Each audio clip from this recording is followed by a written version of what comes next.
And there. Hooray. Finally. I know that I gave barely any warning and didn't give a concrete time. There's a very real reason for that. I find that whenever I give proper times for streams that aren't just vague, wibbly wobbly, timey wimey, kind of like today, that all of the gods conspire to make it so that it doesn't happen every time. So now I live in paranoid fear of that happening. So I'm just like, today, at some point, yeah, we stream. And then it always gets to happen instead of it being like at 9 o'clock. And then 9 o'clock comes and people are like, wow, what a flake. So no, Harley X Joker, you're actually directly on time, 100% on time. Hi. I know some of you will peel in slowly. Oh, you're having a lousy night, Faye? Well, I hope this will make your night a little bit better. I asked some of you to send me some questions over on notifications. How many of you have notifications turned on? Because I totally understand why some people turn them off for the community posts, because some people get really intense with their community posting. They're like, this is a cake I made. This is a dog that I love. Here's a poll about what shirt I should. Hi, McReese. Oh, were you there, McReese, last night for the vampire dating sim? Because the gaming company actually messaged me. They're like, can you make sure that you also say visual novels so that people don't assume it's all dating sim? And I'm like, well, my life is a dating sim, but yes, visual novel, because the visual novel is getting off the chain. Did you ask something? Yes, I did have actual questions. uh, And of course, the question that has the least relevance to anything, I was like, oh, well, that's the question that I need to answer the most right now in life. It was actually from Tracy Dale, who wanted to know why I always name my playthrough characters, my Let's Plays Jack. Because I have the other channel where we play a lot of games, and recently all of the protagonists have been named Jack, and that's because on one of the live streams we did there, because we do chill live streams there too, we invented the Jack verse, where there's a character named Jack who lives in the multiverse and goes around trying to find his true love. Hence, all of my playable characters will forever be Jack, because Jack is the linchpin of my multiverse.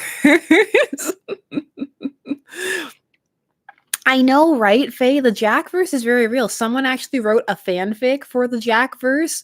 We made it. We made this come into reality. So it was pretty amazing. What else did people ask me? Oh, Tiana Trigg wanted to know, what are your thoughts on Disney Plus and the upcoming release of Disney shows? And are there any Disney Plus shows you're excited about? Who is excited for Disney Plus? Artemis, Jack can be whoever you want. So Jack can be whoever you want to be. I'm excited for Disney Plus, and my daughter is so young that I'm 100% getting Disney Plus. It was one of those things where I was like, well, I guess they just made it for me. Yeah. I don't know. Like, I don't know if I'm excited about anything. I guess I'm more nostalgic to see some of the stuff that I used to like watching, like Gargoyles and Spider-Man TAS and X-Men TAS and all of those things. McReese, I was with you about not shelling out, but I think I'm going to get rid of one. I have Crave, which is like one of the Canadian ones that like I don't need Crave. I'll be okay. I don't even know if I need Netflix anymore, to be honest. I don't watch it as much as I used to.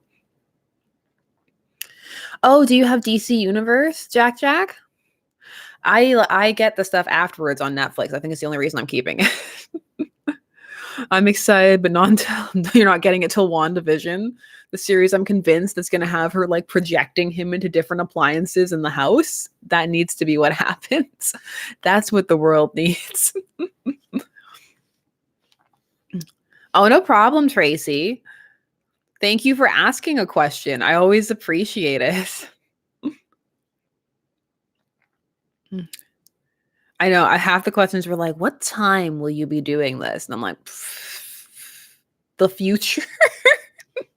The future. So what is everybody reading right now? I recently read the Harleen issue 1 and I want to do a video on it, only it's probably going to be about 40 minutes of your life. So get ready to just ramble on endlessly about Harley. The art is so lovely though. I love the paneling, and after reading the Spider-Man 2019 JJ Abrams one, it was so refreshing to see someone play with the medium like that, the way the panels were laid out. And it was just like, oh, yes, this is what a comic looks like when someone is really making an effort to do something with it and not just cookie cutter it. Like the Henry Abrams comic was fine, but I think fine is the best way to put it. Some of the reviews I read, it's revolutionizing the end. Like, calm down.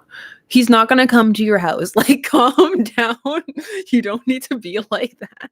Sometimes you read a review and like it sounds like they're waiting there at their house with cookies that they made and like a nice drink. Like, please come over. I love you. Oh. Oh yeah. I haven't read Court of Owls in a while.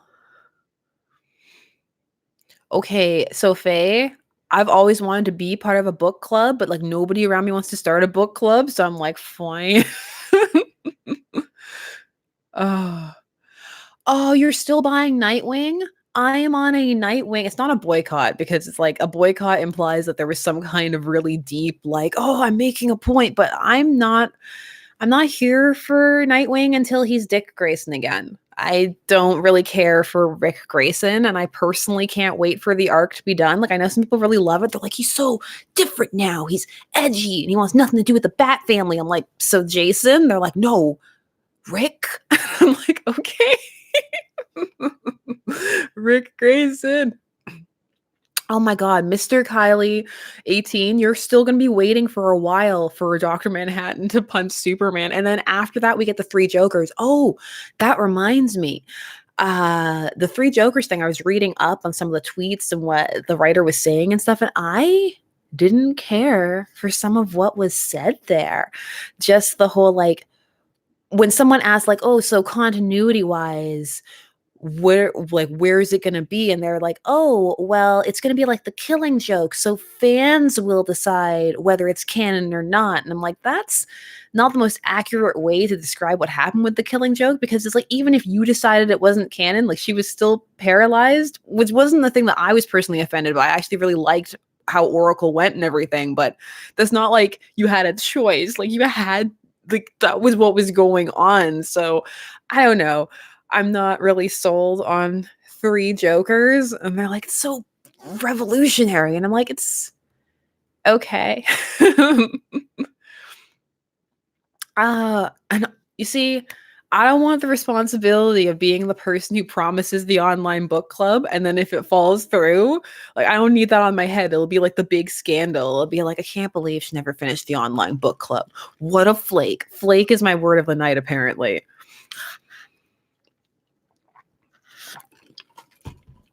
Three Jokers was okay. Here's the thing with Doomsday Clock. So let's talk about Doomsday Clock for a minute. A hot minute. The thing with Doomsday Clock was supposed to be this big, huge reveal for the New 52 and how it wasn't Barry's fault and actually was Dr. Manhattan and he was jacking up the timeline, messing with Superman and all of this stuff.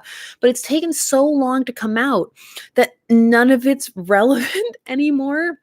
Like, we're in Rebirth now, so people don't really care as much about the New 52. The revelation of the three Jokers was all the way back years ago when New 52 was just ending before Rebirth started.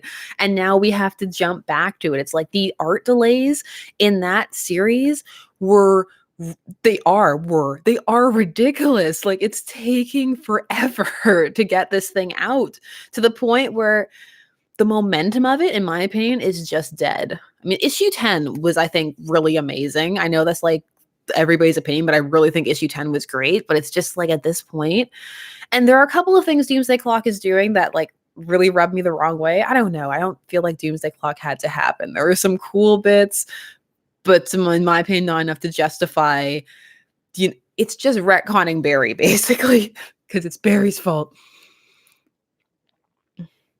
Oh, I know Wally. I mean, Flash Forward is okay. Who else is reading Flash Forward? The AKA the Let's Redeem Wally comic, the Let's Fix Wally as a Murderer comic.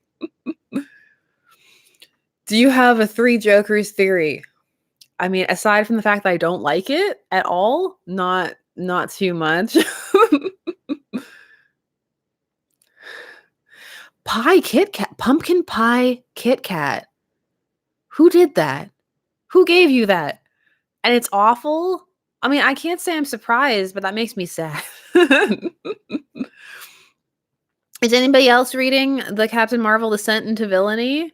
I'm admittedly reading more DC than Marvel right now, although House of X, Powers of X, Absolute Carnage, which has like amazing art, some of the best art I've seen in so long. Oh, you got caught up on a lot today? I mean, I don't feel like with comics I'll ever be caught up, but for me, that's an exciting feeling. I like that. It's like there's always so much more out there on the horizon. Oh, you're trade waiting? Speaking of trade waiting, okay, so you know how some people write for the trade, like clearly pacing wise? This brings me back to the Henry Abrams comic. Like, it's been living in my mind. I have had deep thoughts about this Spider-Man 2019. Does anybody else think it would have been a better idea for them to take all 6 of the issues and smack them into one giant mega comic and be like a J.J. Abrams and Son mega event, super 200 big pages, get it now? Just because when you release things like, one at a time, there's diminishing returns each time. Like the same number of people who bought one won't buy all 6. By the time you get to 6, you'll have gone kind of like a, and then when you put the trade out after, it won't be as big. So like maybe they should have just like been like giant mega event. At least that would have been more worth the 4 that they put up. It should have been like 404 pages. 4. I don't know. I'm going to stop doing their marketing for them. They don't need my help. Are you into it? I'll change my job. Quit my day job.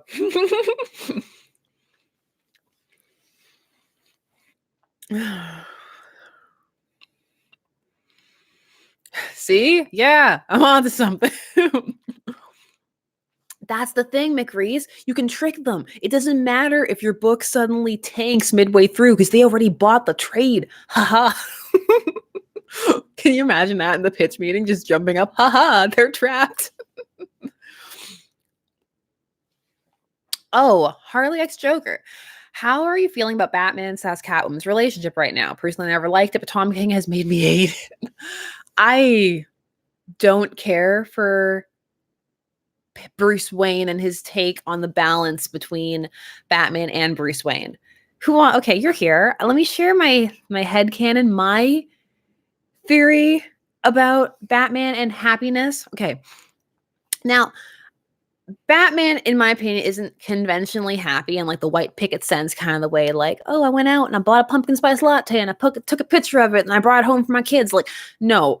But I don't think that Batman is unhappy. I think Batman is happy in the sense of feeling fulfilled, like he's doing what he has to do, and that level of satisfaction and the need to do that trumps any need for any of the more what he views as like not frivolous, but like more decadence, the wrong word, but like, when you take things for yourself, right? Like a more selfish kind of happiness. Because also Tom King keeps trying to hint like he doesn't have a family, like the Catwoman is his chance for an ultimate family and everything. And I'm like, he has a family. He has a whole Bat family who he's really, really dedicated to. And now he's just left Damian there to die essentially. And like, oh, the yoga on the beach and just everything. Whose man's is this? Whose man's is it's so odd. It's really odd reading it. Like I'm here, but like, and so many of the Bane reveal for me was like the hugest, like the Bane. I planned it like 85 years ago. I knew everybody's emotional reaction the entire way. And I knew that she wouldn't marry. And then just like, stop. Okay. Like when you get to that level of preparedness, either the person is a full-blown psychic or it's getting ridiculous. It's just like, that panel where he backhands Tim across the face is really rough. And I know that like they like to have Batman hit the Robins a decent amount, but it always feels wrong to me whenever it happens. And that one felt really wrong with the juxtaposition then with Alfred, and he's like, he's broken you. And I'm like, that does not have the same emotional impact as like the crack. And you didn't earn that. There's injecting yourself into the character, and then there's just writing whatever the hell you want. And when you're writing a legacy character, I feel like there's a different level of responsibility, because you need to acknowledge that you're not going to be writing it forever. Like, you have the privilege of writing it for a moment, but eventually, no matter how long you go, someone's going to take it over from you. So all of you are kind of working together to form like a cohesive tapestry. And yeah, you can have different takes and different views, but at the end of the day, there needs to be some kind of like centralized vein to. Is that what a centralized vein looks like? Do. Centralized vein. The thing is, I really don't think that Batman is that fundamentally unhappy. I think he's traumatized. I think he has angst and drama and all kinds of stuff like that. But I don't like, you know what I'm trying to say? Some of you get what I'm trying to say. I don't think he needs to be doing yoga on the beach to be a complete person, is what I'm saying. Basically. Why is Thomas Wayne there? Because he can be. That's why he's there. Oh yeah, they're relaunching all the 2099 stuff over at Marvel again.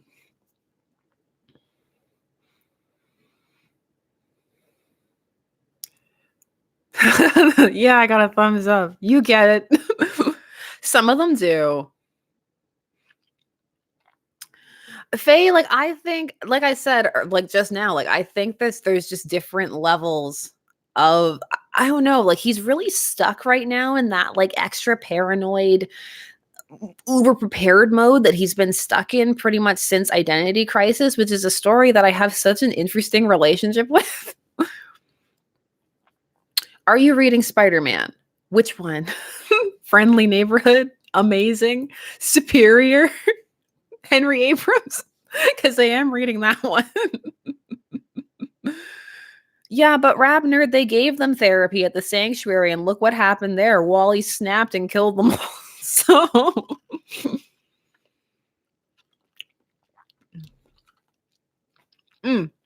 Noah, the Joker movie is independent. They've actually said that they don't feel any connection to comics at all, despite clearly drawing inspiration from them. So, okay, fine. But then, you know, I don't want to hear any smack talk about comics from over there in the peanut gallery. Yeah, Deadpool snaps and remember when Deadpool snapped and killed the literary universe? Because I do. I like the claps.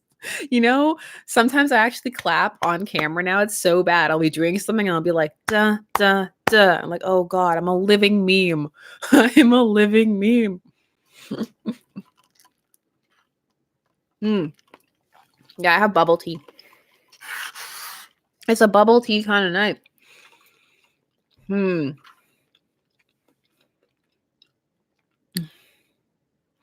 Oh, Horoscope, I 100% agree. I think that the balance the Batman animated series found between Bruce Wayne and Batman is amazing, and it's not just nostalgia talking.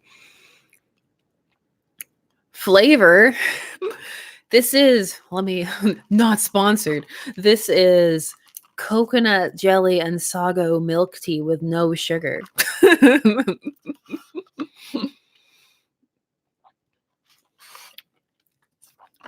Okay. I only recently got into bubble tea, so I'm kind of obsessed right now, but yes. Well, I'm really looking forward to Tinian taking over Batman too. He's been low-key shady tweeting about it. Also, side note, don't far following writers, especially on Twitter, in my opinion, has just been like the worst experience of my life. Like, I don't think I've had one. Okay, I've had 3 experiences where it was just fun and solid all the way through and not like, they're awful. Like every single time it just devolves into like pettiness and like screaming at the fans or at least one subset of the fandom. I got involved in that. I didn't get involved. I got tagged in that Donny Cates thing. Like I did do a video on my other channel about the Donny Cates stuff, and then I got tagged in the Donny Cates stuff, and I was like, "This is my life now. I did this to myself. I should be that alternate version of myself." That on Nerds sometimes they call me either Sarah or Shauna. I think I'll be Shauna. Let me live my life as Shauna right now. Shauna doesn't get involved in anything. Shauna, what's Shauna like?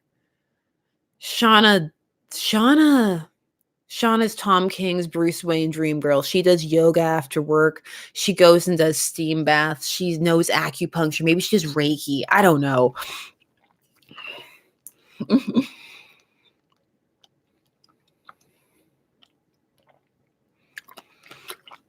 How much longer do you think Rick Grayson can continue? Any longer is too much longer for me. Give me back my dick. Like, I don't care. Like, hey, like, I know you snicker. But the thing is, it's the fact that people are making jokes like that are part of why he changed his name. And I'm like, that's so immature. Like, so people make dick jokes. Let him be named Dick. Like, we can all say it maturely, like adults. And if people laugh and snicker, that's okay too. Who cares? I love how it's fine. He's totally fine with like the booty clap memes, but like dick penis jokes, that's too far. Change his name to Rick Grayson. If I can't kill him, change his name.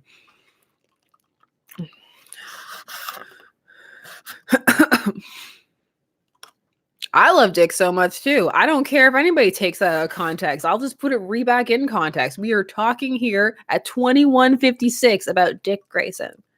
He's fantastic.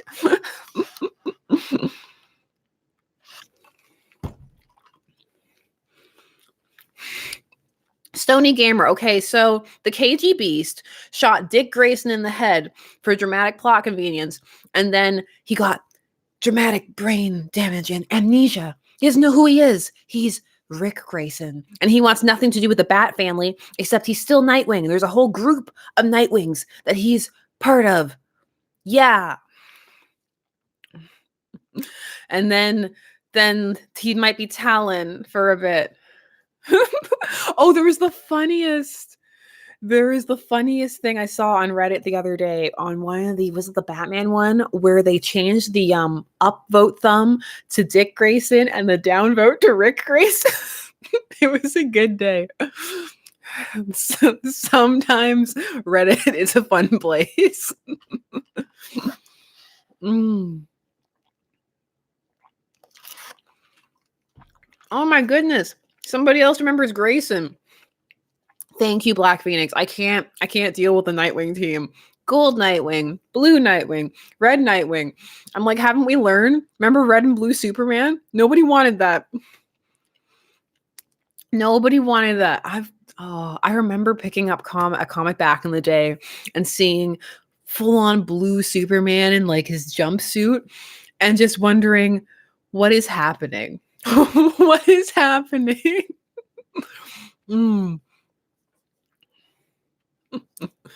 I wish it was Power Rangers. Then they at least form like a giant Megazord.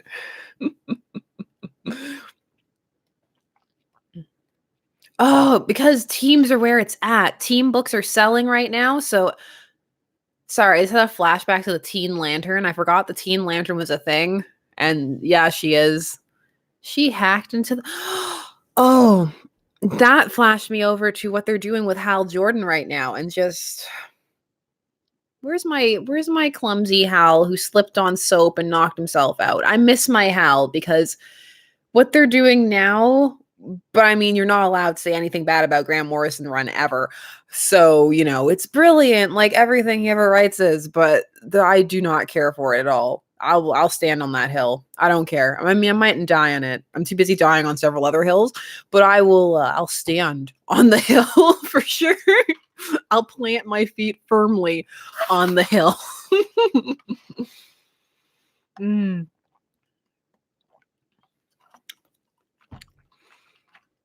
I'm reading Year of the Villain stuff. I like the Apex Lex. Apex Lex. I liked the Apex Lex issue a lot. I liked the Riddler issue a lot. I've always liked the Riddler. I'm like a low-key secret Riddler stan, so not in Hush, though. Not that Hush thing that they did for the movie, but I've always liked the Riddler. So who else remembers when he had a neck tattoo? I do. Ooh, and Guyliner. That whole makeover was, wow, that makeover.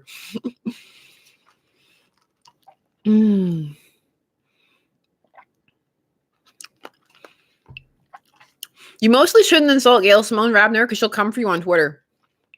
She'll come for you hard. That's why I'm like never on Twitter anymore. It was bumming me out so much. Like you would post like I love kittens and it would somehow start a flame war. And I was like, ugh, no, thank you. Oh, have you not seen Guyliner Riddler? I was this close to doing a review on that comic arc because I actually really like it. I think it's it's from Batman Confidential. I think it's really solid.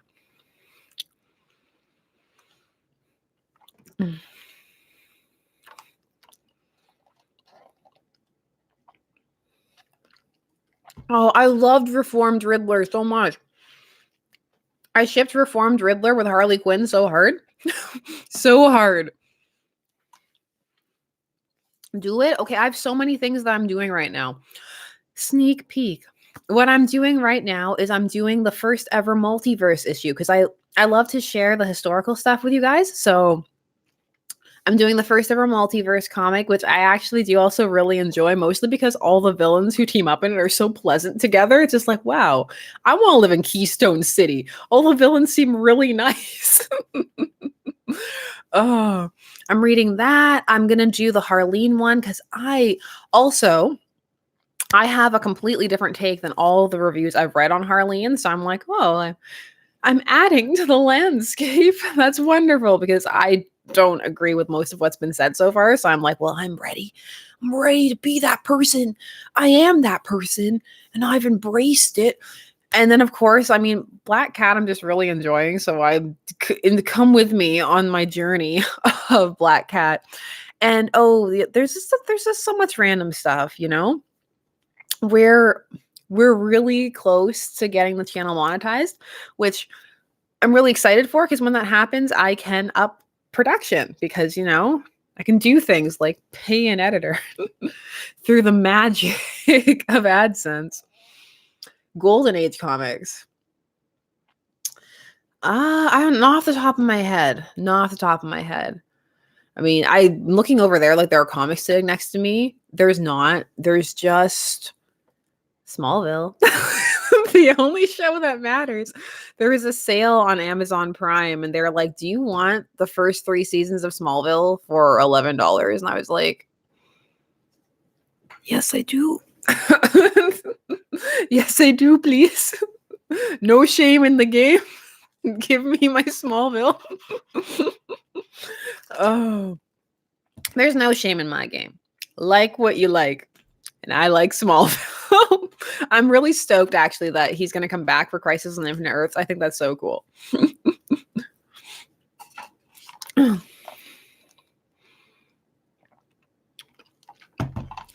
Oh, we're getting a Harley Quinn and others. I mean, Birds of Prey trailer tomorrow, Jesse. I didn't even realize. That's right, Chris. Live that Smallville life. I'd love it if Tom Welling put on the costume this time. I love so much about Smallville. Like, yeah, it's not perfect, obviously, and it has its problems, but there are so many, like, the things I like about it far outweigh the things that I don't. And there are some parts of its canon that I wholeheartedly embrace over other things.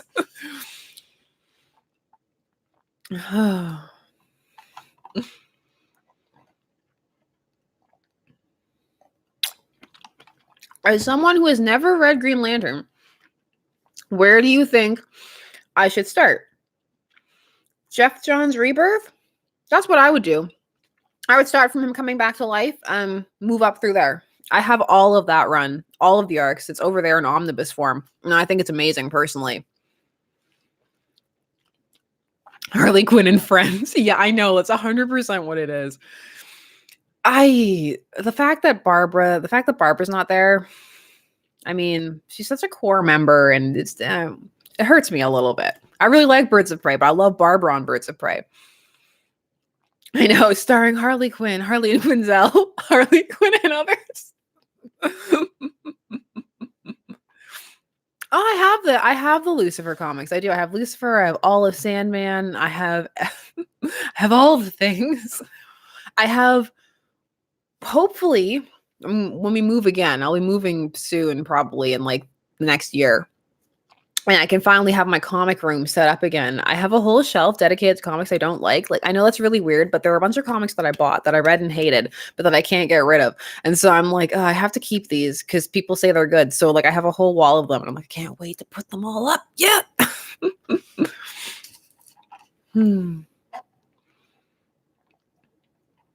I know, Rabner, it is.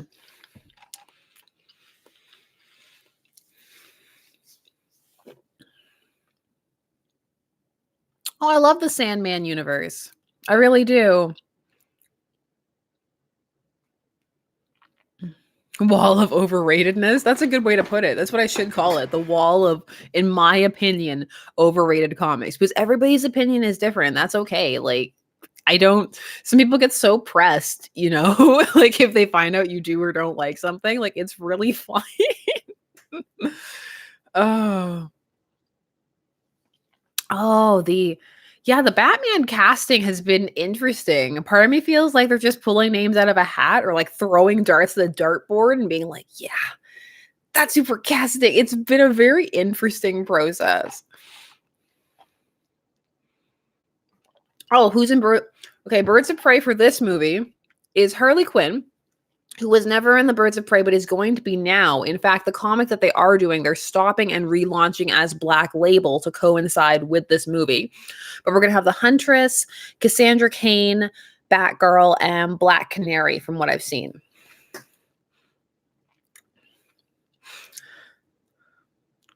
So, yeah, and then we're going to have the Black Label comic to go along with it, which from the solicitations that I've read, sounds very much also like Harley Quinn featuring some other people who happen to be the Birds of Prey.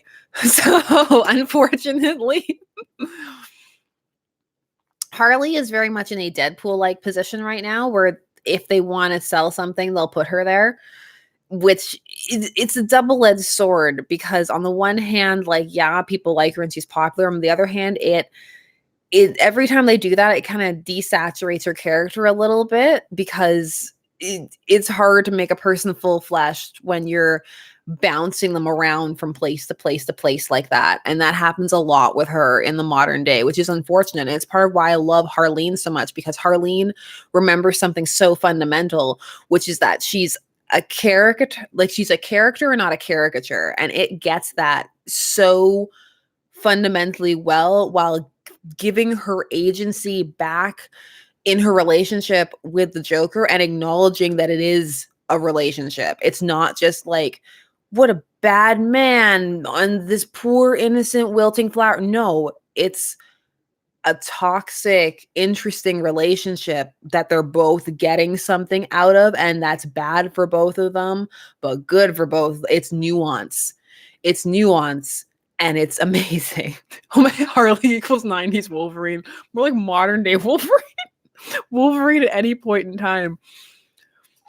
I just fell into like a Harley sans. I love Harley as a character so much.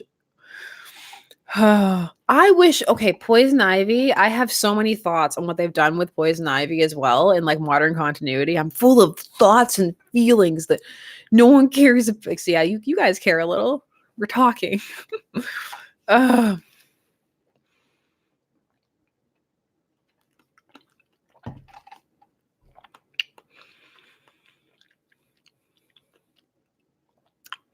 Hi, Denise.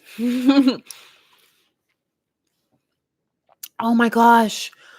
I love Cable Pool. Let Deadpool and Cable interact. One of the saddest things in Marvel Comics for me is when people forget that they are genuine friends and they push the Spider-Man friendship up because the Spidey Pool shippers will buy it. And I love Spidey Pool and Cable Pool both.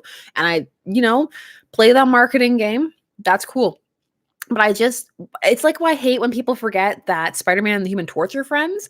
I'm like, remember these friendships. Like, Cable is one of Deadpool's few genuine friends, despite the stuff that he does to him, because Cable has some nebulous morals at times, but he's one of the few people who can genuinely, naturally stand him without wanting something from him, except for him to be a better person because it would be better for him.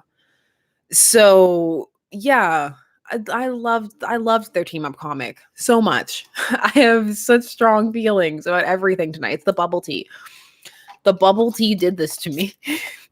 I blame the bubble tea. Poison Ivy hasn't been a character of late. Harley X Joker, you're 100% right. She hasn't been. And it's sad because in this modern era, what she's doing could be spun so interestingly and you could play with it so many ways. But so many people have just reduced her down to Harley Quinn's love interest. And some people don't see that because they're just like, oh, like what a positive queer relationship. And I'm like, but they don't ever most of the time do anything with Ivy now. She like literally sits around at home in some comics and just tells Harley what a good job she's doing. And I'm like, in those, she's literally just a romantic foil. Like, that's all she's doing. And it's so frustrating to read those where she literally just sits back and is like, good job, honey. You go get him. And I'm like, Harley, I mean, Ivy has so much going on in her own right that to see her just sit there and do that, like, physically hurts me. I'm like, no, Ivy has things to do, places to be, people to kill.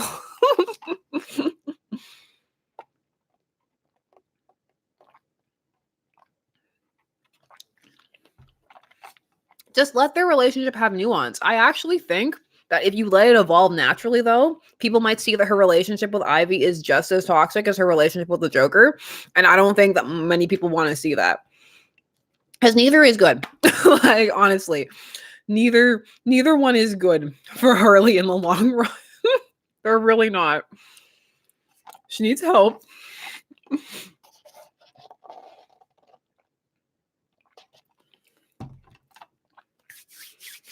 Swamp Thing is good.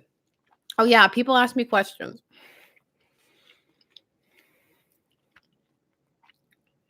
Okay, where are we at? Oh, this person asked like 6 questions. Fun. I'm having fun. And I forgot that Stargirl was happening as a show. There's a Stargirl show. I'll just tell you that right now. Stargirl. It's happening. How was your day? My day was interesting. My day was strange. You ever have one of those days where it's just weird? The entire way through was weird. Like it's just strange. Like I was walking down the street to get the mail and somebody drove by in a car with his whole family and rolled down the window and yelled, "Hey, this is my new car. What do you think?" I went, "It's nice." And then they went, "Thanks. You're the first person I told," and then kept driving. It was just like, and then when I was driving home, I came to a hill. I was driving down the hill and there was a truck sitting on the hill with its lights on, making the reverse sound, but not reversing. It was just sitting there. And so I had to go around it. And as I went around it, I got on a motorcycle, pulled up in front of it, and started talking to him. It was just one of those days, like everything was just strange. I was just like, it's one of those days, you know, where like if people invite you out after or something, you don't want to because you're afraid like you're just gonna die or something really strange is gonna happen because if it's just odd. I don't know what was happening today at all. I think like, was I cursed? I don't know. I don't know what happened. Like at work, I turned around and someone was just like gone and like no one saw them leave. Were they ever there? I don't know. I don't know anything. So yeah, I've stayed in the house all evening since I got home. I'm sitting here. I'm streaming. I'm drinking bubble tea. I'm staying safe because I don't know what's happening.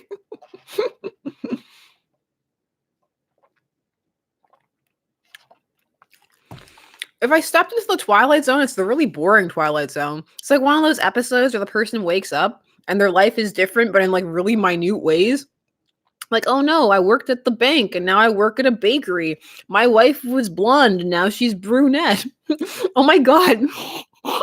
I'm such a mess. This is why you can't take me anywhere. This is why I'm in the room.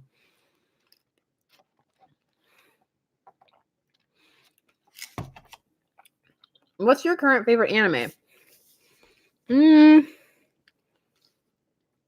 I am watching Trigun again. I'm a big fan of My Hero. I like the Phoenix Wright adaptation. Don't judge me.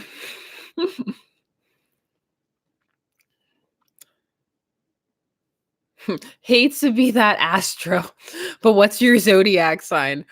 Gemini. I am a Gemini who embodies many Gemini traits.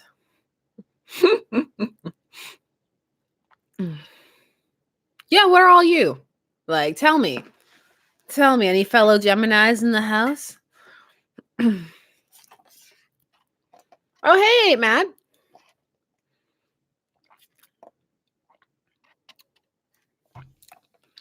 Let me try not to just explode all over myself. My God. It's turning into like an ASMR or like a mukbang, but like the gross kind.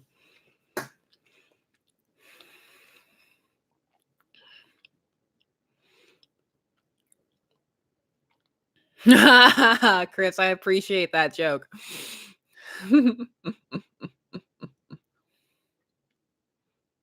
What do you think of Gemini man? Many Gemini qualities. I don't even know what my husband is. I always forget. Leo. Yeah, Leo. That's right. My husband's a Leo. Apparently, we match. I mean, I think we do, but not because of not because of astrology.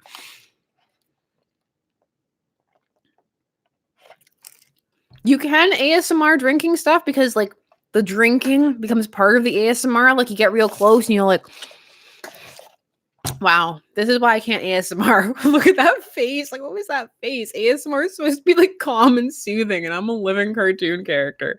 God. And I think I'm a horse. I was born in the year of the horse. Crinkle, crinkle. I have real stuff to crinkle. ASMR.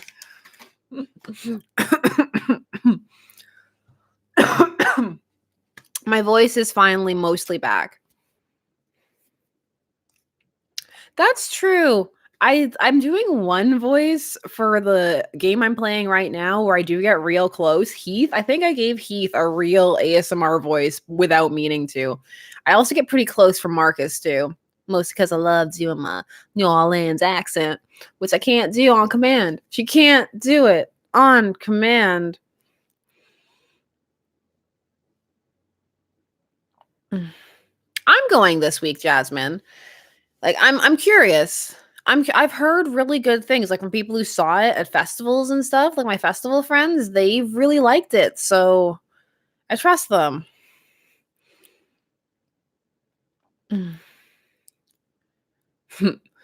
What's your birthstone? I don't even remember. I don't remember at all. I used to know, and I used to really want jewelry from it, but that was years ago. Now I'm just like, I do have a birthstone. It's something. Sometimes I just like to look for funsies, like at the horoscopes and stuff like that. You're excited, but not for the fandom. Fandom has been rough lately. It's been a rough sea to sail, to be honest.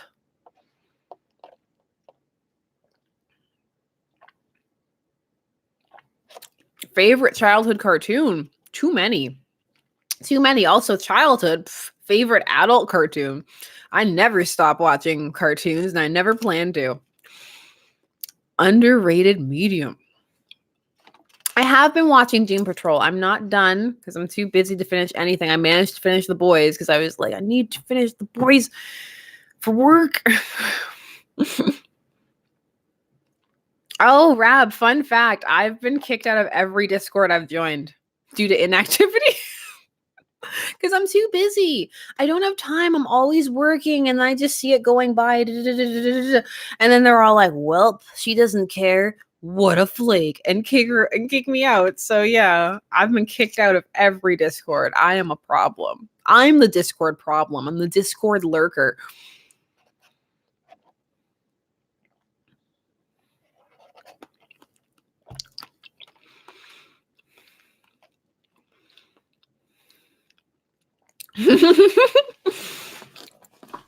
There is a Discord for my other channel, and I've never even been on it. It's so funny.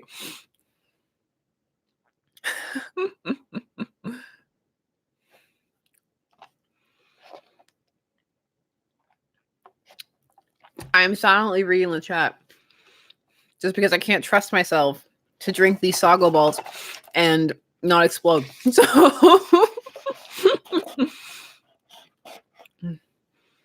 it's Helen. I can't. I have no time. I've managed to turn my spare time into another channel because I felt so guilty for having it in the first place.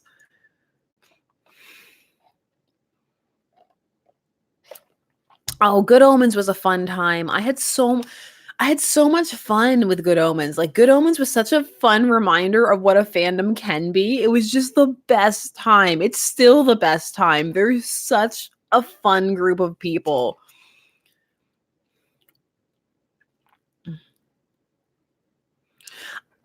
I like Titans. I enjoy Titans. I mean, I'm waiting for season 2, but I liked Titans. I had fun. I had a fun time.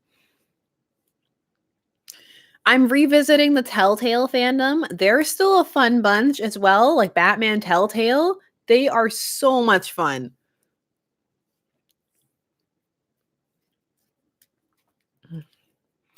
Yeah, it already started, but I want to have DC Universe J. Clark, so I have to wait until it finishes and then I can watch it. Meanwhile, I'm just watching clips of really Irish Bruce Wayne, whose accent is forcing Brendan Thwaites, aka Dick Grayson, out of his accent, which is really funny to watch. Like, he slowly just starts like losing it talking to him. Good evening, Silver Tory. Oh, Kenta. There's a flashback from the past. Kenta, the world's thirstiest MC and the best.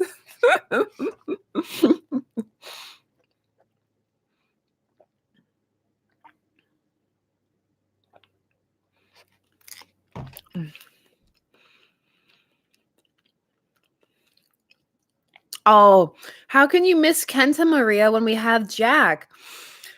Also, can I make a full confession? So, for the game we're playing, I didn't even realize that I could check my stats. I'm so like, I play games so lax and so much for fun that people get mad at me all the time.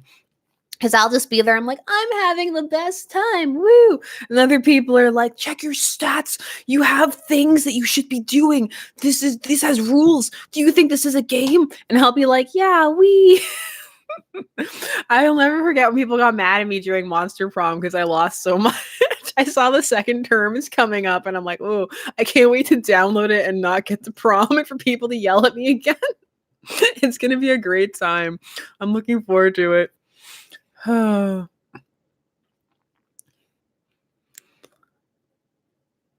love Donna Troy. I'm not nuts about the whole infected thing, but like, I don't know. I feel like they're overusing the Batman Who Laughs at this point, milking it. Milking it a lot.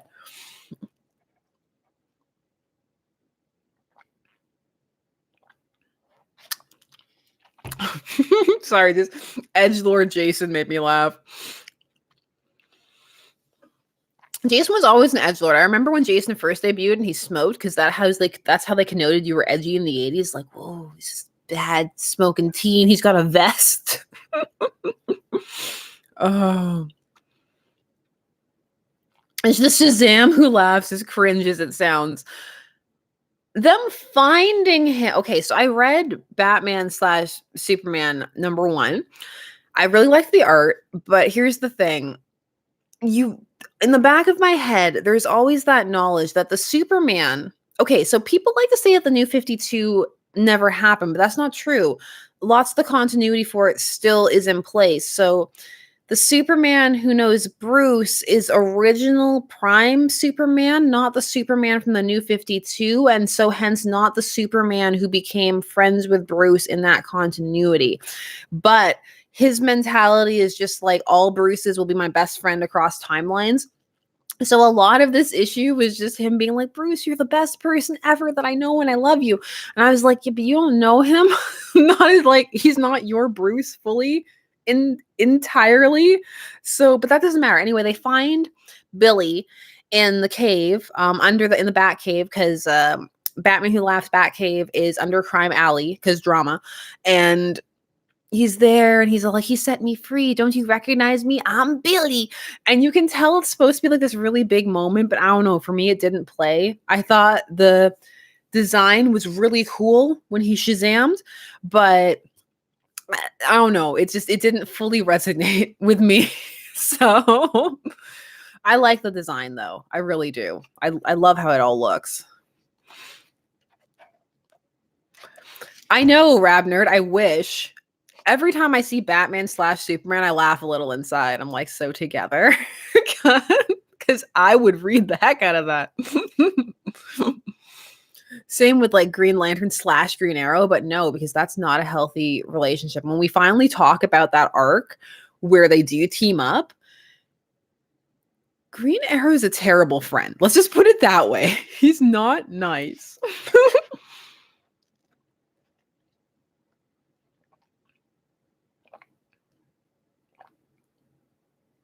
I feel like we're very DC centric tonight, which is okay. Does anybody else who likes both go through waves where they read like all of one or all of the other? Because I find that I cycle like that, where I'll go through like binges where I'm like DC and then I'm like Marvel. Because I love both, and I don't think it serves anybody to be like, oh, like this one's the better one. And I'm like, honestly, with how things are these days, they both need support and help. And it's kind of time to knock that off. We could use some more crossovers. We need another Batman Punisher, which is a fantastic comic. I got to reread it again the other day, and it's so good. So, so good.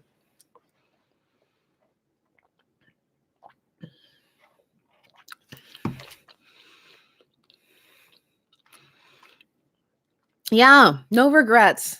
Just love. Jesse, oh, I'm loving Absolute Carnage. I mean, I'll always have that thing because I know how Donny Cates feels about shippers, and that's always unfortunate, but I'll never say that his writing is not good because he's a good writer and his arcs are good. It's just a shame about that little personal side, but that's all right. I think Absolute Carnage is so good, and the art in it is amazing, and the maker scenes are so good. Let me tell you what I love about the maker scenes. I love the little details that when they draw the maker in that comic, the maker is Evil Reed from the Ultimate Verse, so Earth 1610, which currently at the time of this recording no longer really exists, but he managed to transport himself onto the Prime Earth, so he's there as well as main verse nice guy dad Bearded Reed. And I love that he's never properly shaped. So he doesn't really take the time to have like a properly proportioned human form. He's always twisted or distorted. And when he smiles, it's too big for his face. And it's just this really cool reminder of the fact that Reed is constantly working to maintain his form to make people comfortable, and that he doesn't have to do that, that he could be just constantly shifting and moving around. And it's only his courtesy that he doesn't. And so it's such this nice visual cue of just this little level of like villainy that like I don't care. I'm just gonna exist in like this gross shape that I know squicks everybody out because it doesn't matter because you don't matter. And I'm like, yeah, that's like, yes, evil.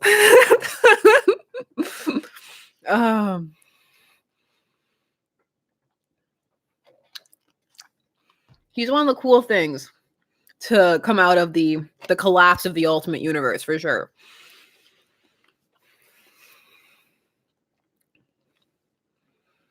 Oh, I know. I love it. I love when he takes his mask off and it's just all contour. It's so good.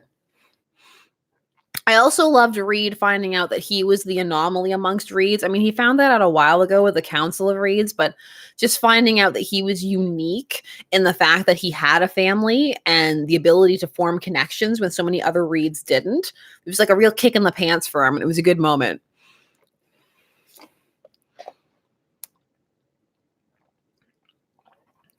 Mm-hmm. Oh, yeah.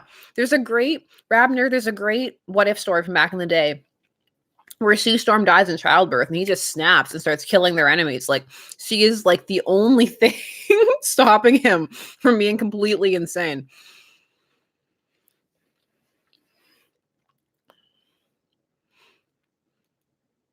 Really, Chris? I was never big on the Ultimate Verse. For me, I guess it's because when the Ultimate Verse was going on, it started just a little bit before I started, and it was so confusing. I remember getting into it because I would pick up the Ultimates comic and like figuring it out. I was like, oh, this is Ultimates. What does that mean? Why is Tony Stark blue? Never forget that first, before they retconned it, Tony in the Ultimate Verse was blue and like impenetrable and a whole bunch of other stuff. Yeah, the Ultimates was an interesting idea, but I feel like it was doomed to fail because their whole thing was, okay, we want a world that doesn't have all the intimidating backlog of, canon and stuff to get new people invested. But we're going to use the same characters who already have that backlog, sell them on the same shelves at the same time, and keep it going simultaneously so that it too will eventually accrue a giant backlog, just like the very universe it was sent to replace. So I don't know. I feel like it was short-term gain, long-term we didn't think that far ahead. Or if we did, we didn't care.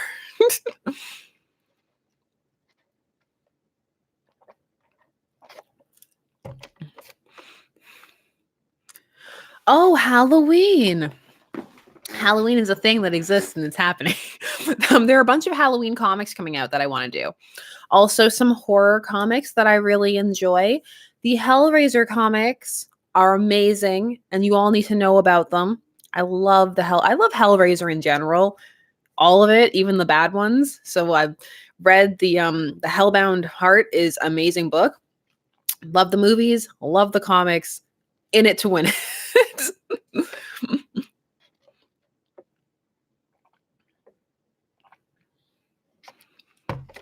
And of course, for dressing up, I'll have my go-tos. Oh, exciting news for people who follow me on shippers as well. You know how I'm always talking about those wigs, how I want to live the wig life? I did it. I've got wigs. I'm going to be one of those cool YouTubers with wigs. I'm going to have a wig closet. I'm embracing it. I'm embracing my love of wigs. It's happening. I've got my first one. I'm going to live that life. I'm just going to be the ultimate versions of myself. I'm going to be Shauna. Yes. Enter the wig verse. 100%. I'm getting older, and if you've been watching me for a while, I've had the other channel for over 3 years now, I just realized, then I get bored so easily. I've changed it to all the colors, and I can't do that as much anymore. I'm too old. My hair won't let me anymore.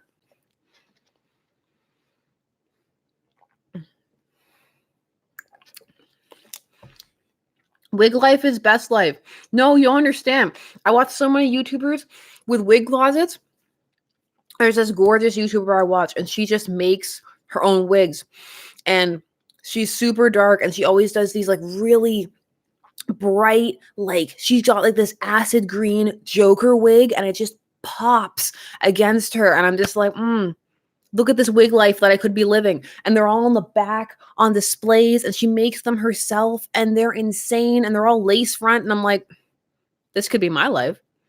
This is the life I want.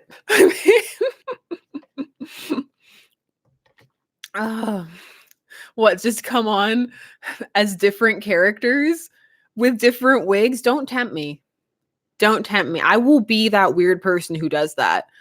Just has a different voice every time. Oh my God, no. No, I'm not going to do it. but I'll think about it. I mean, I'll live that life in my head. That's the life I'll live in my head.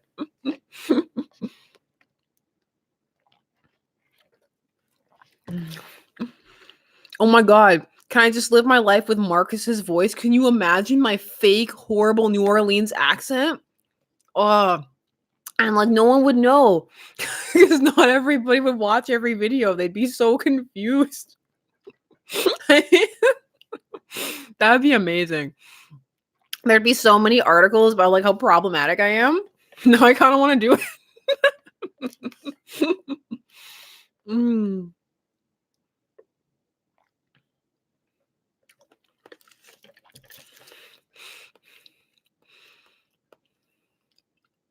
What are your canon comic ships that shouldn't be messed with?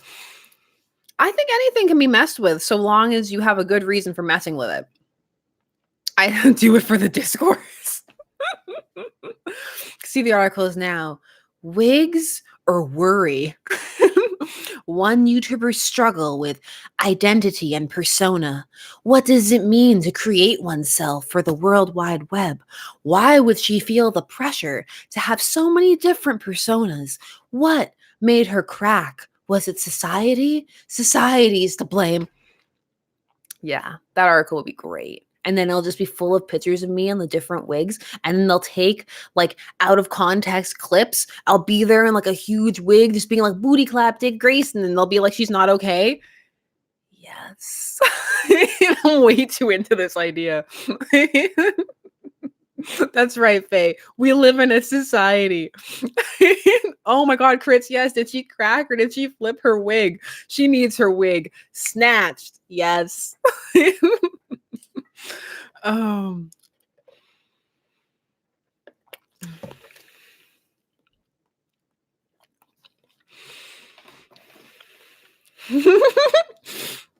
YouTube video, why Casually Comics needs to be shut down. Ooh, and then there'll be conspiracy videos about how I'm also Shipper's Guide. Like, it's a secret, you know, like Casually Comics is Shipper's Guide. How she's fooling the world. Good times.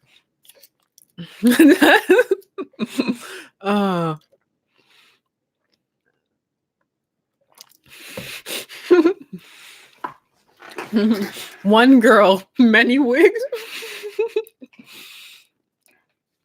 I know, right? Raptor, it's not like I tweet for both things on the same Twitter. I'm so lax about like my social medias and stuff. I'm finally kind of getting it together with Casually. Like I only post for Casually on the Insta, like on Casually's Insta, but like sometimes on my Shipper's Insta, I'll just be like, look at this fence. And I'm like, oh, right, this isn't my personal Instagram. Because that's me. Look at that weird fence. Everybody cares about this. That's why I'll never be like a huge, like giant, big following Instagrammer because I'm too busy just posting things I find interesting. Look at that weird rock. Everybody needs to see it.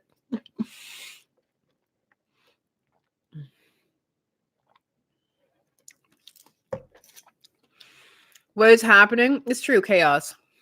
Only chaos. I work near a very weird fence, Karen. It's a very strange fence.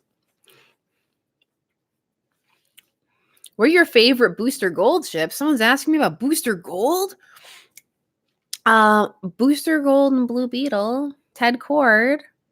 I just even like friendship, romantic. I just love them. Their friendship's so sweet. It was so heartbreaking. And of course, I mean, we've undone so much heartbreak with all of the reboots, but yeah.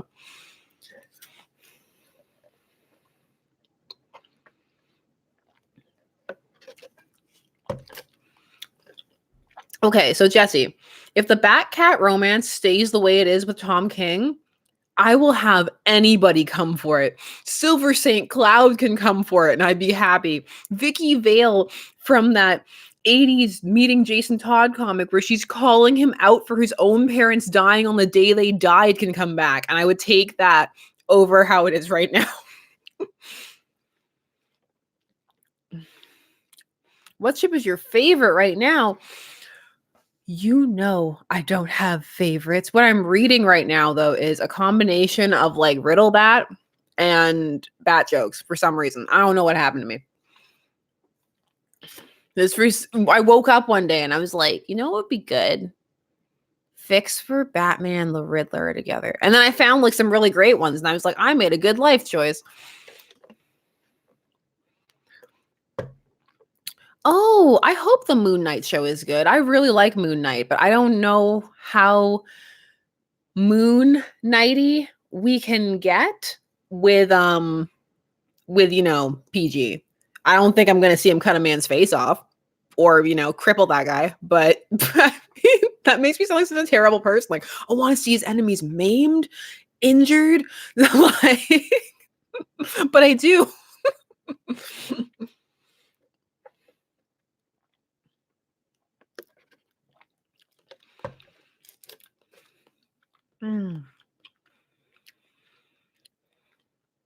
I love She-Hulk. I've always really liked She-Hulk a lot. I hope her show is good. I want her to have a good show. She deserves a good show. She-Hulk is really cool. She's been mean lately, but it's fine. I love She-Hulk. Exactly, Chris. What kind of world is it when a man can get his face off?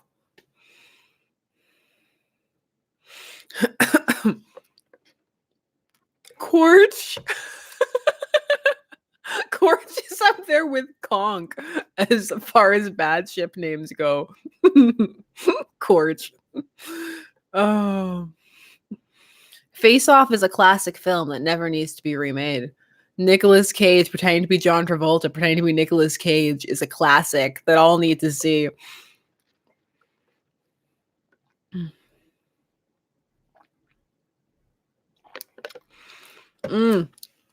Rab Nerd aggressively relaxing just coined Black Cat and the Human Torch is a quartz. She tried to seduce him in the latest issue of her comic, but honestly, I mean, is that hard? It's like, I don't know. I'm trying to think of something easy as a metaphor, but of course now I've blanked on all things. I did see that. I saw that. No, I don't make them cock when they could be Spurk. I mean, both are terrible. I'll just always go with K/S for that one. For Kirk and Spock, K/S. Because it's classic. That's the classic name. Like making a campfire in a forest.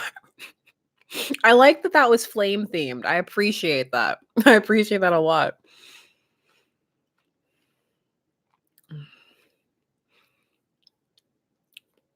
Why can't Johnny Storm just be loyal? Why can't Johnny Storm have a consistent character? Johnny Storm is one of those characters. It's no wonder him and Peter are best friends.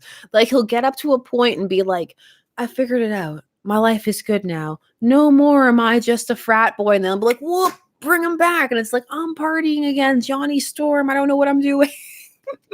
Every time. Dick Stroke is the best ship name. I don't even care. Dick Stroke.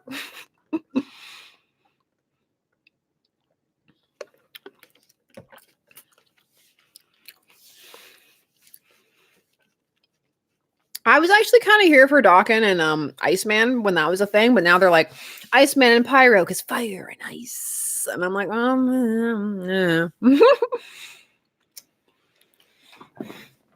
Oh my god, shipping for ship names on Once Upon a Time was part of the fun. Once Upon a Time had some of the best ship names out there. Maria, you're right, but I don't know. Dick Stroke makes me laugh.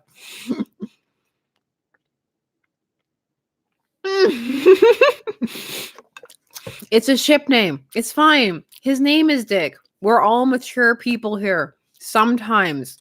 Most of the time, not. Mature when it matters. Mature when it matters. Someone said once, like recently, they're like, your persona is so different on stream versus in videos. And I'm like, not really. It's just when you're in a video, you script it so it's like a presentation. Even if you're presenting it as you would to a friend, it's still a presentation. And a presentation is very different than how you talk to somebody off the cuff. You're still the same person. You're just obviously talking differently because they're different situations. One is you presenting something that you know is going to be edited and that people are going to see from a distance. And the other is you talking.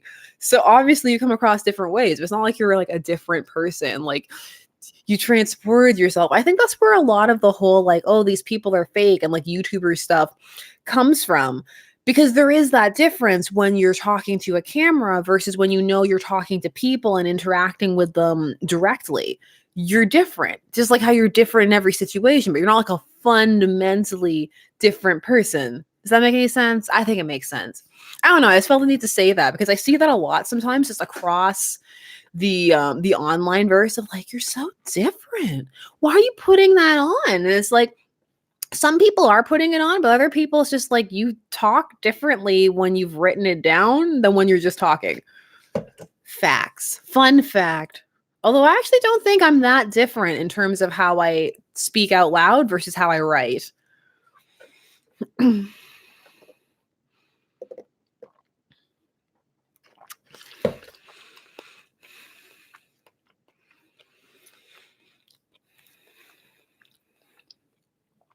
Do you ever get nervous? Oh, two questions. I'll answer them both. When did you realize you were a shipper? I didn't realize I was like, that's what it was until about like probably a little after high school, but I've been shipping since middle school. Did you ever get nervous? Um, when I was younger, I was what I would have described as shy, but it wasn't that. It's just I don't feel the need to talk all the time.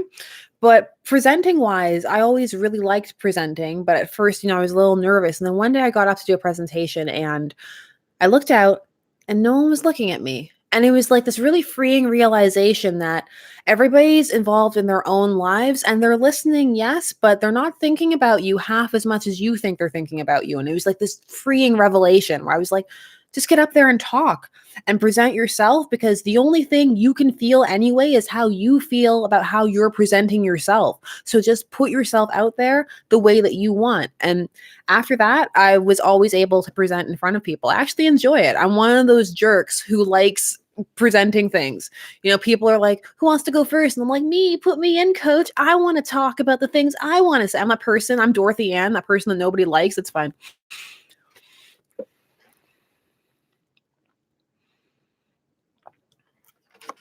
Hi, Reginald. First non-canon ship?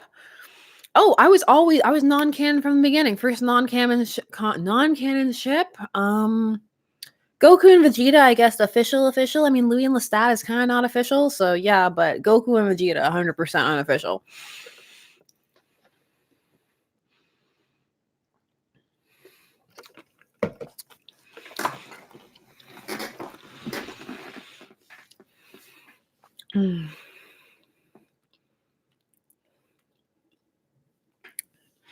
No, honestly, it's like when you get up there, I know this seems like a weird thing to say, but like half the people don't care. Like they're wondering like about their own problems or they're hungry or they have to go to the bathroom. Like there's so many other things going on out there. Like it's fine. You just get up there and do you. And they'll think what they think about it. And honestly, at the end of the day, half of them aren't even going to remember. I mean, think about all the presentations you've gone to. How many of them have you like gone home and been like, oh my God, I can't believe that person said that. Like, it happens, but not that often. Half the time in a week, you've forgotten it. So like, let go of it because it doesn't, it's fine. It's fine.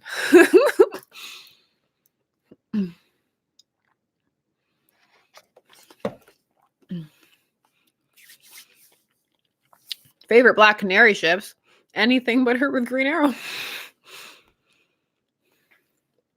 If you could write a comic, which one? I have no desire to write a comic at all. It's very freeing because I don't worry about anybody seeing my stuff and like blacklisting me or anything. It's fine. I have no designs or desires or anything like that. I feel like writing a legacy character like that is a huge responsibility, and I don't know if I'd be up to the task of shepherding a character like that. If I was ever to write something, it would be a book. I used to toy with that idea a lot when I was younger, and I have several half-finished novels because I'm that person. But I mean, who knows? You never know.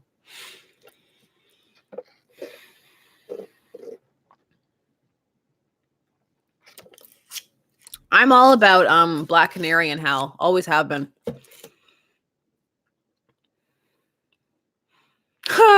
Artemis, that's hilarious.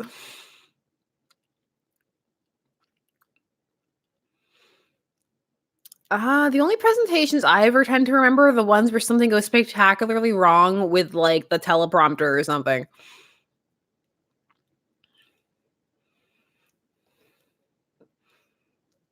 Let's see. Oh, I love the parody song I Ship It. That song's so much fun. I don't care. I ship it. I'll have a good night, Faye. I'm glad it cheered you up. Ha! Ollie would lose his mind. That love triangle from back in the day where like they were thinking about her and Bruce Wayne, I was like, I am mad. I don't hate it. I don't hate this. Oh. Like that's the thing though. If it was Hal, because of how much he's Hal's friend, but has complete beef with everything Hal thinks and how he lives his life, I would love to see his head explode and just watch him go and like snap his whole quiver of arrows and just like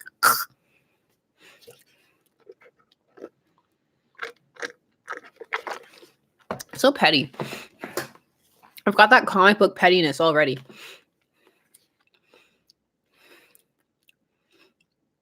Just put Ollie with Barry. I hate them both. You're so salty. I forget how salty you are sometimes. It's glorious.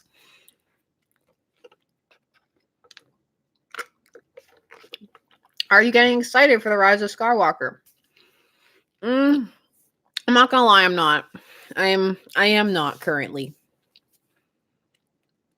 I do read Image Comics. I read everything. I read absolutely everything. I'm one of those people who I read everything across all genres. I listen to all types of I do all of the things. I don't believe in like I don't believe in just picking one thing, you know? Like this is better than this thing or like this is not no, I believe in embracing as much of everything as possible.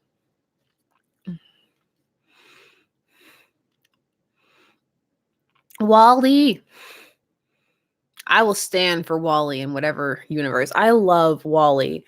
Wally is my Flash. And yeah, of course, that's the bias because I grew up with Wally. Like, Wally was the Flash, like, my entire life up until my 20s. But I really like Wally. I think Wally was really cool. And I have his 90s run all the way up through. And I think it's so much of it's so good.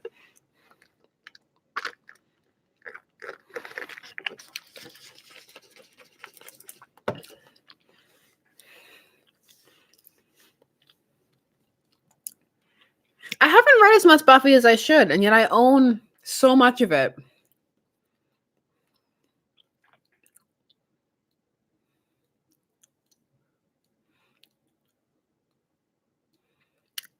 So no excitement for Sheev, the Senate Palpatine's return. No, not really. No. I was deep into the fandom, even though I didn't really like The Force Awakens that much, but I liked the characters in it.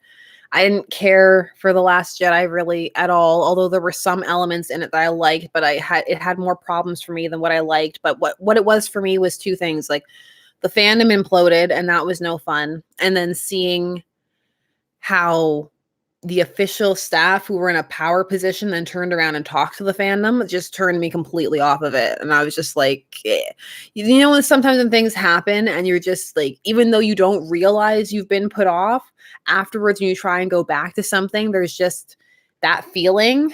And you're like, oh, like, I don't really want to engage with this anymore.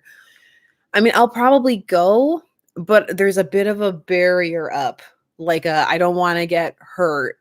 You know, like I don't want to be hurt again. I've loved too many times. I mean, if Finpo happened, that would be a pretty big redemption of it for me. I'm not gonna lie.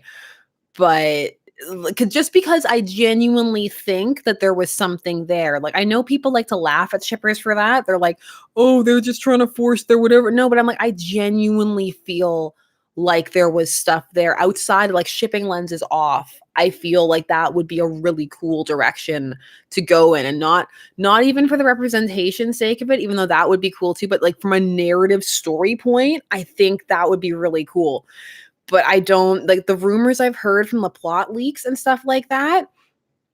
Like they sound like there's gonna be like a love triangle with like Finn and Rose and somebody else. And I was just like, oh. Also, I don't really care for what they did with Finn. I feel like Finn had so much potential that was squashed and taken away from him and not used. And like Rose jacked his entire plot in the second movie, which was really upsetting to me because I really liked Finn a lot. I thought Finn was really cool. Yeah, I have a lot of thoughts and feelings. Although the Ben Swolo memes are some of the favorite like there are a couple of great things that make me laugh. The Ben Swolo memes are great. The radar technician Matt is one of my favorite skits of all time. My husband and I still do the whole I haven't had my muffin yet. That's still one of the things we say to each other. So I've always had that. So I'll always have that. I haven't had my muffin, Matt. But yeah, I mean, we'll see. And okay, J.J. Abrams is very derivative. Any movie you've seen of his, you've seen before somewhere else first. And that's not necessarily, it doesn't have to be an insult because he's very successful and they're familiar tropes that people enjoy. But when you apply those to works that have a long history, like Star Wars, Star Trek, that kind of stuff, you can see the retreads more. And so I'm just kind of like, I feel like this last one is just going to be another retread, kind of.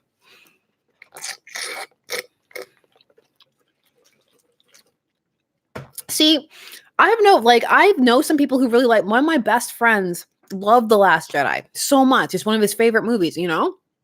I'm like, that's cool. But the thing is, the way it was then pitted, like if you didn't like it, there was something wrong with you. And like it became like this litmus test. It became one of those litmus tests for fandom. And it just really put me off. I was like, no, people like or don't like things. And sometimes things have a predominantly positive reaction or a predominantly negative reaction. And that doesn't mean that everybody who had the positive or the negative reaction is a good or bad person. So like, that's not how fandom works. Like, you know.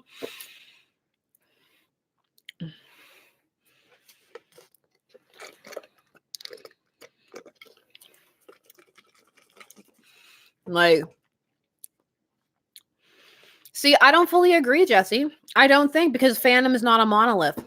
I don't think a statement like the fandom was disgusting can be applied because there are so many different types, different facets, and it's too easy to paint fandom with one brush, and they always do. And when I was in the fandom at that point, and I was just completely excluded and cut out from all discussions on all sides from everybody. And I was just like, you know what? Like, no, I'm not here for this. And it really took me out of it, like entirely. And like, I don't really care to go back. Like, no, my drink is not gone. How dare you? It's still here. There's still drink. Don't do this to me.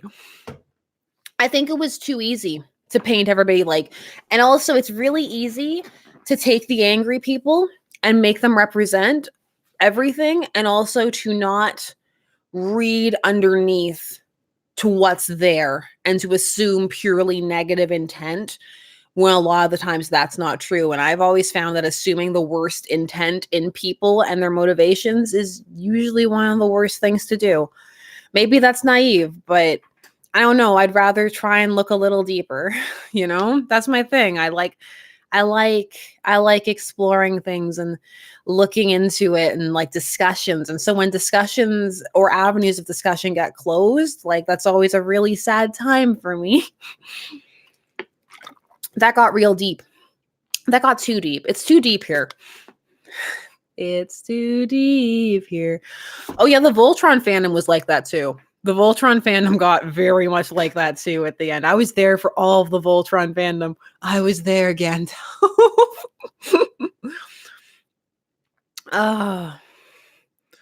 But I don't know. I still found that I could have more fun in Voltron, mostly because there wasn't also that top-down creator element as much. Although it was still there, but it was mostly just them being like, "I'm so sorry, we messed up," like over and over again. Oh, that was that for me was more disgusting because like with some of the like it was like, "Oh, some people said this on a forum and people found it," but like that was like the threats sent like directly to her and stuff, that was real intense. I always have more than one drink around me. And you need to plan ahead. You need to plan ahead for how long you're going to stream and have multiple drinks. I really want to open that and like pour the things into my mouth, but I feel like that would be too much. I feel like yeah, we're all cool here, fam. But that might be a bit too much.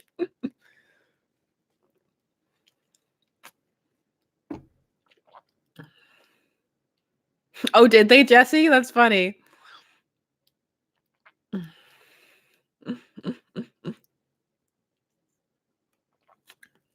It is classy. Getting all of the stuff out of your drink and not leaving it to accrue for flies is the classiest thing you can do.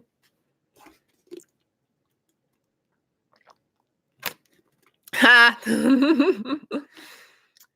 I have no gifts, thankfully, and hopefully I never will.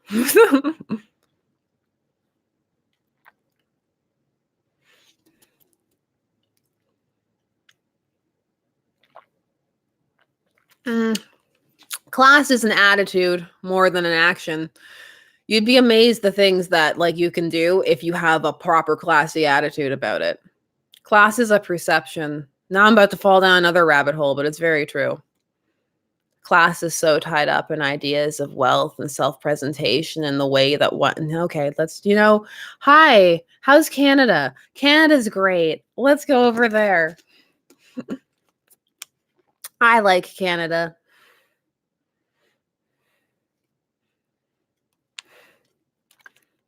When in doubt, pinky out. That's true. That's how you know you real class. Hockey. Just hockey. Milk in a bag. Other things. I don't know. Also, here's the thing with class. It's like it's changes also culturally. Like, for example, if you see a person like slurping soup, you might be like, ugh, well, that's not classy. But if you go over to Japan or some other place that is classy and you not slurping the soup would be the non-classy person. So it's like to judge one's like you have to understand like culture perceptions and where oh my God. It's a weird day. It's a weird day. Tim Hortons, yeah, Tim Hortons, poutine. Let's name some of Ryan Reynolds, Ryan Gosling as well, Rachel McAdams, Justin Bieber, Shawn Mendes. Just start naming people.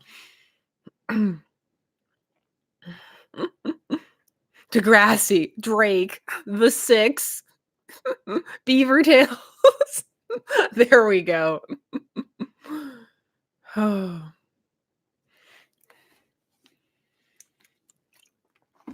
Pamela Anderson. Ooh, you're taking it back. I like that. None of us.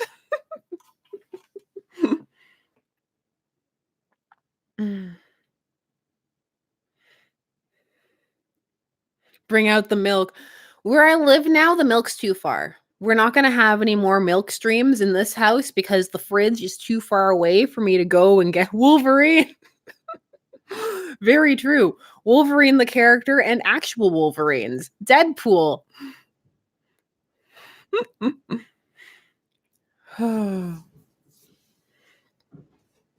All of the things. Yeah, I know. No more milk streams. Is Alpha Flight your favorite team? There is this point where Carol was leading Alpha Flight, and I was like, why? She's not Canadian. Get out of here. Get out of here, Alpha Flight. Alpha Flight's actually a pretty decent team. So don't make fun of Alpha Flight. One day, maybe I'll start the stream and just have some bagged milk beside me for all of it. Is she still running it in the Immortal Hulk? Maybe. Are you Canadian? Serious question. Yes, I am. You can sneak through. You could, like, you won't be on camera if you stay over there. You won't be. No one can see you. They just know you exist because I'm talking about you. The chat's always chaos. It's just the way that I like it. I hope it's the way that you like it. I'm getting way too close to the microphone again. It's turning into an ASMR stream. Yeah, it's Mr. Shipper. Some of the chat say hi. The people who know you from the other channel say hi. Hello, people. Stop talking to them. You're supposed to not be here. Great. I forgot. You're a terrible stealth husband. Sorry? Get out. You just said I was terrible. Yeah, that's stealth. I am excellent at stealth. You're terrible. They know it. Get out of here. Take your lack of stealth with you.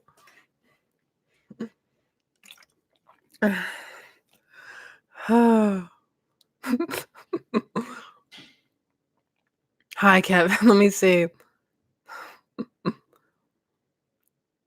Mystery Guide. Oh, I forgot that you guys called us Mystery Guide. That was fun. That was a good ship name that you gave us. Husband crossover stream. Oh, it's funny. When I host top 10 nerd videos, like, some people think I'm trying to hide my ring. I don't know why they think that. I wear it all the time and I flail my arms wildly like a madman. But they're like, she needs to stop hiding that ring. Or they're like, no ring. And I'm like, but there's so clearly a ring.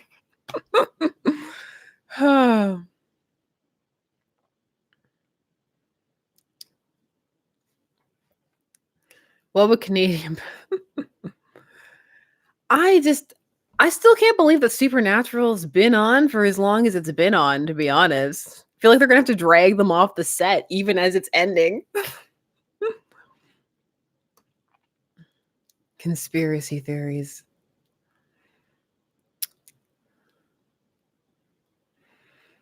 Aw, thanks, that's sweet. But everybody over there is great.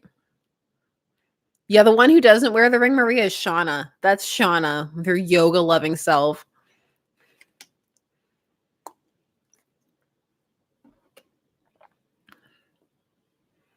I thought the world would end before Supernatural. It certainly felt that way. Oh, so good.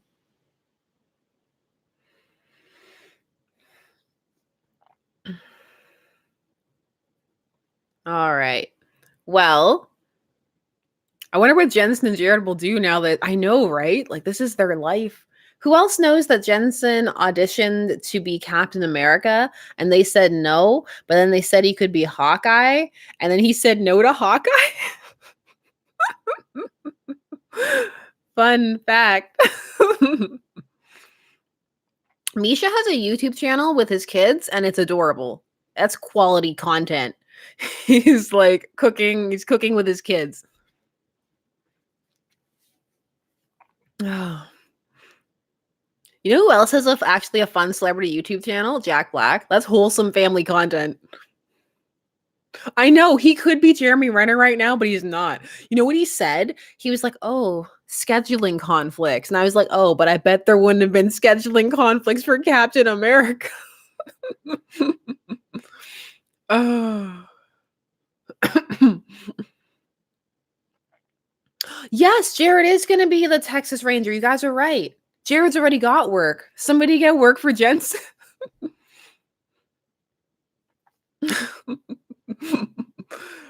It would be cool if he was Red Hood. I remember people were really pushing for that after he voiced him in the Under the Red Hood movie, and then he did that cosplay with the helmet, and that was really cool.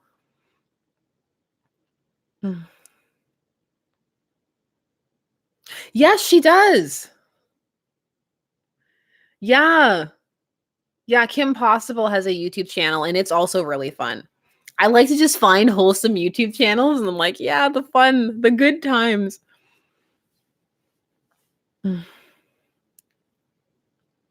He's too old now, but if you did the Crisis on Infinite Earths thing, like you could have him be an older version and like bring him in that way. I hear they're also bringing Linda Carter in, hopefully. That would be really cool. I love how like hardcore they're going for it.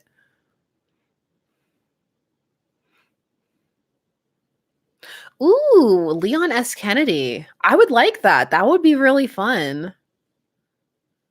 If Jensen was Hawkeye, I would want him dead both times. Oof. Oh, that's a big oof.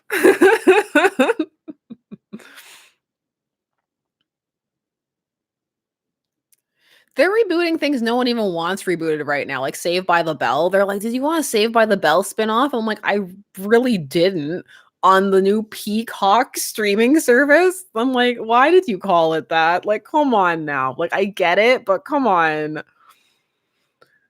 Oh, like we have focus groups for a reason. They need our chat in the focus group to just come in and make all of the terrible jokes. Then they'll be like, you know what? Maybe we should have renamed it something else. Oh yeah, I've seen the stills for live action Lady and the Tramp.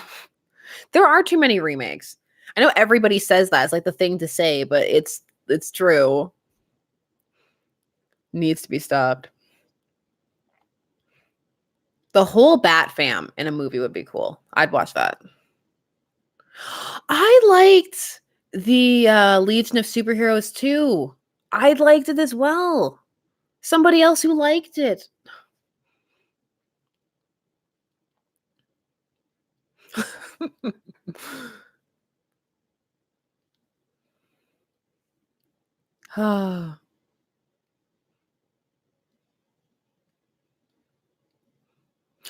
Jasmine, what I liked about Good Omens too is how much extra content they added. Like they really beef up a lot of their relationship in the show. I really enjoyed it.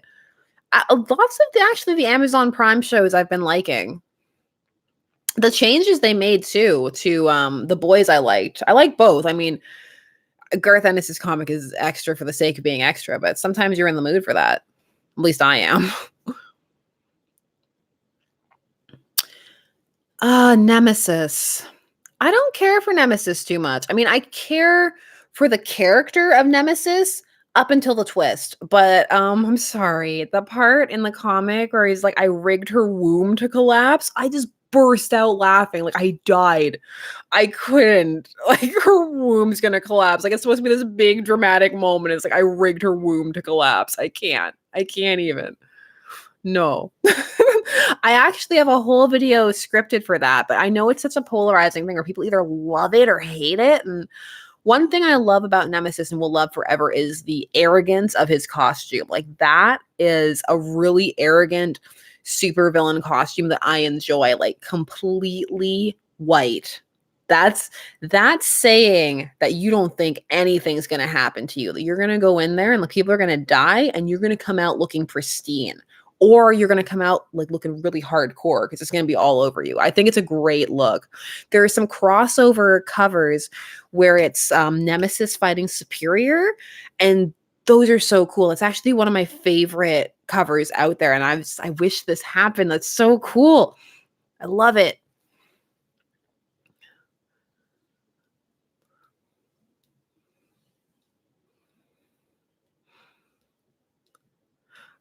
Oh, Batman Hush. I didn't really care for the movie, to be honest. There was a bunch of stuff in it that really I didn't care for.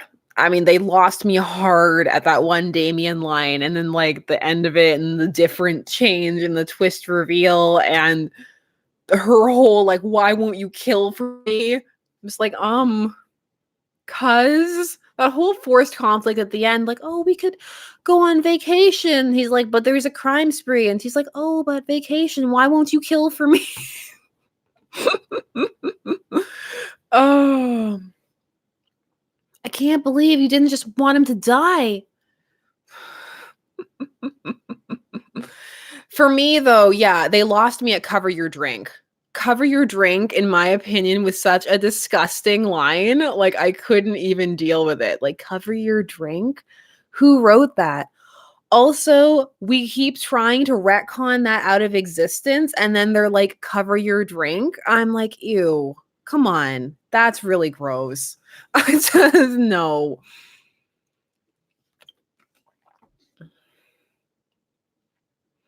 Yeah, they're like, remember how you were conceived by rape? Here's a rape joke. Do do do do do do. Cover your drink. Ugh.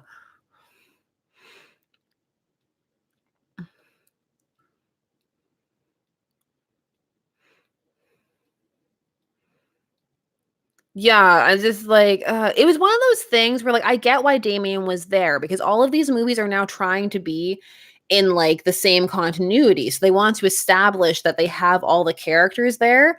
But it's the kind of thing where I really feel like he could have been cut and it would have been fine. Like it would have been okay. Like I didn't need an explanation for why he wasn't there at all, you know? So that for me could have just entirely gone because I feel like people really underplay what happened to Bruce and like it's not a big deal at all or like it's his fault and I'm not okay with that. Like I'll never be okay with that. Like that's just me. Some people don't care, but I care. I care about a lot of things. But that's part of the fun. We all care about different things.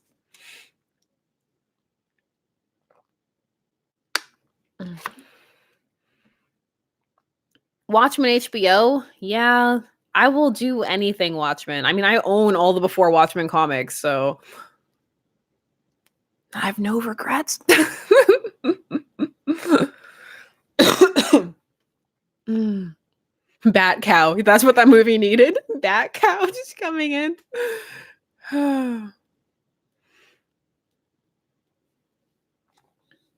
Yeah, that's how I feel, Harley X Joker. I feel like it's just another personification, like another example of like male rape victims not being taken seriously. And I'm like, yeah, not here for it. Yeah, Jesse, the Thomas Elliot thing was weird to me. I was like, so he just died? Like he just died in an alley. Like, what was that? I love Jeremy Irons. Okay, I'm gonna give you one more like unnecessary TMI fact about myself. Like I've had a crush on Jeremy Irons my whole life, and so I'm so stoked for Jeremy Irons' Ozymandias. 100% stoked. Here for it. Anyway, I think that's enough rambling from me about, you know, all of that. Also, again, just because sometimes people like, I know that for everybody here, it should be obvious, but it's like what you like. And if the people who you follow are like, look, it doesn't matter what they like. You just like and enjoy what you like. But yes, I should go. Mr. Shipper would like to see me, but this was fun, and we have lots of fun stuff coming up. So I will see you all again soon.